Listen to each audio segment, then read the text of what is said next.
BPL এর ticket নিয়ে লঙ্কা কাণ্ড ঘটে গেল মিরপুর স্টেডিয়ামে। একদিন বিরতি দিয়ে আবারও মিরপুরে ফিরছে বিপিএল। বৃহস্পতিবার সকাল থেকে টিকিটের জন্য মিরপুর সুইমিং কমপ্লেক্সে অপেক্ষা করছেন দর্শকরা। 11:30টার দিকে দর্শকদের মাঝে ক্ষোভ দানা বাঁধতে শুরু করে। এক পর্যায়ে পরিস্থিতি নিয়ন্ত্রণের বাইরে চলে যায়। স্লোগান, চিৎকার, গালিগালাজের মাঝেই হুট করে উত্তেজিত কয়েকজন লোহার বেড়ি ভেঙে ঢুকে যান ভিতরে। মিরপুর স্টেডিয়ামের গেট ভেঙে ফেলেন টিকিটের জন্য অপেক্ষায় থাকা দর্শকদের কয়েকজন। গেট ভেঙে ভিতরে প্রবেশ করে টিকিট কাউন্টারে চালান ভাঙচুর। এখানেই ঝামেলা শেষ নয়। বিপিএল এর টিকিট কাউন্টার এরপর আগুন লাগিয়ে দেন কয়েকজন দর্শক। পরবর্তীতে আগুন নিয়ন্ত্রণে আনে ফায়ার সার্ভিস। কিছুক্ষণ পর পুলিশ এসে বিক্ষুব্ধ দর্শকদের সরিয়ে দেন। পরিস্থিতি শান্ত করতে পুলিশকে লাঠিচার্জও করতে হয়েছে। আগুন নিভিয়ে ফায়ার সার্ভিসের কর্মীরা চলে যাওয়ার পরও অব্যাহত থাকে উত্তেজিত দর্শকদের বিক্ষোভ।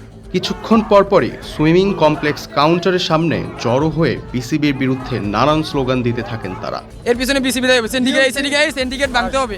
আমরা যদি প্রতি বছর একটা বিপিএল খেলা আছে, এই খেলা যদি আমরা না দেখতে পারি, আমাদের বাংলাদেশের একটা গর্ব। এর পিছনে আমি বিসিবিকে দায়ী করতেছি, কারণ তারা ডিস্ট্রিবিউশন সিস্টেম ঠিক নাই। তারা ব্ল্যাকে হাজার হাজার টিকিট বিক্রি করে, অথচ আমরা স্টুডেন্ট যারা আছি তারা টিকিট পাইতেছি না। বিপিএল এর এবার বেশিরভাগ টিকিটই অনলাইনে বিক্রি করছে বিসিবি। মধুমতি ব্যাংকের 7টি শাখা থেকে বিক্রি হচ্ছে টিকিট। কাউন্টার থেকে টিকিট বিক্রির সিদ্ধান্ত হয়েছে পরে। তবে শুরু থেকেই টিকিট বিক্রির প্রচারণা হয়েছে দুর্বল। প্রতিবারের মতো এবারও টিকিট কালোবাজারি হয়েছে। 200 টাকার টিকিট দাম হাঁকা হচ্ছে 700 থেকে 800 টাকা। এসব নিয়ে নানান অভিযোগ দর্শকদের। স্টেডিয়াম যেহেতু হয়েছে, স্টেডিয়ামের পাশে বুথ করুক, এই দিক থেকে সবাই টিকিট কিনুক। এত হয়রানি তো কোনো দরকার নাই। 200 টাকার টিকিট সিন্ডিকেট করে 800 টাকা 1000 টাকা চাইতেছে, এভাবে কি খেলা দেখা যায়? বিপিএল এর উদ্বোধনী দিনে টিকিট না পেয়ে মিরপুর স্টেডিয়ামে 2 নম্বর গেটের দরজা ভেঙে ফেলেছিল বিক্ষুব্ধ দর্শকরা। এবার বিপিএল এর টিকিট কাউন্টারে আগুন দেওয়ার ঘটনা ঘটল।